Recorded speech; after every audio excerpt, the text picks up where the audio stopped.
Myanmar, formerly known as Burma, a country we've been hearing a lot about lately.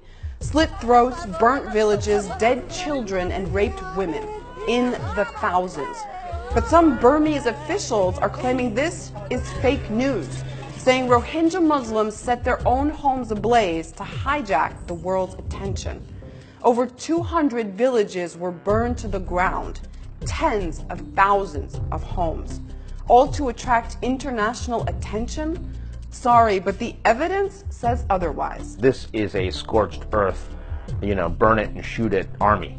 And, they have once again committed ethnic cleansing, in this time against the Rakhine. 400,000 Rohingya have fled, over 200,000 of whom are children. Refugees say the army is planting mines along the border with Bangladesh, and soldiers are shooting at them as they try to flee. The UN is calling it a textbook example of ethnic cleansing. But Myanmar's de facto leader, a human rights hero, doesn't think so. It is very little known that the great majority of Muslims in the Rakhine state have not joined the exodus.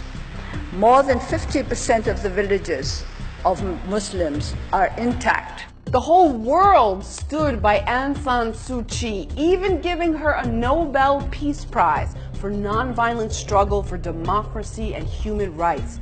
The media sowed all this hope the once regal prisoner of conscience would become a human rights icon. Global symbol of peaceful resistance to oppression. And she is still viewed as a symbol of democracy. Aung San Suu Kyi, non-violent warrior. That icon of democracy. Nope. She let us know from the start. I would like to be seen as a politician, she said after her release from house arrest in 2010, not as someone who stands up for the oppressed. So as the world cries out that the bloodshed must be stopped, no one is actually doing anything to stop it. What are they doing instead? You guessed it, selling weapons. China, Russia, Israel, India, Ukraine. For the last 30 years, these have been the top military suppliers to Myanmar. The US and Europe have had an arms embargo on the country since the 90s, but they aren't doing much else. In fact, Israel kept selling weapons to the country even after the crisis intensified. Buddhist nationalists in Myanmar say there's no place for people from Bangladesh who are illegally occupying their country.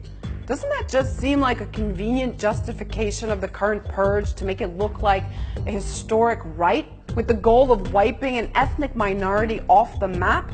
The story isn't so cut and dry for the Rohingya Muslims who've called Myanmar their home for generations. I don't recall seeing anything as awful, as terrible as I am seeing here.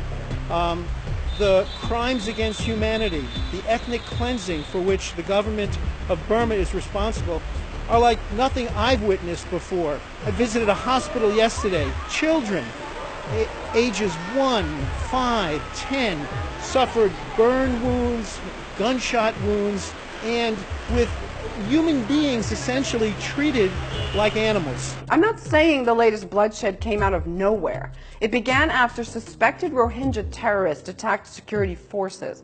And Myanmar's military has a right to fight insurgents, but not civilians. If everyone fighting terror used that as an excuse to wipe out an entire people, not very many of us would be left. Now, the obvious question here is how many people have to die before this is stopped? And the less obvious one, is the world not actually doing anything because it's Myanmar? Far away, not a major player or strategic position. It's not Syria, not the Balkans, not the Korean Peninsula. It's Myanmar. Think about it.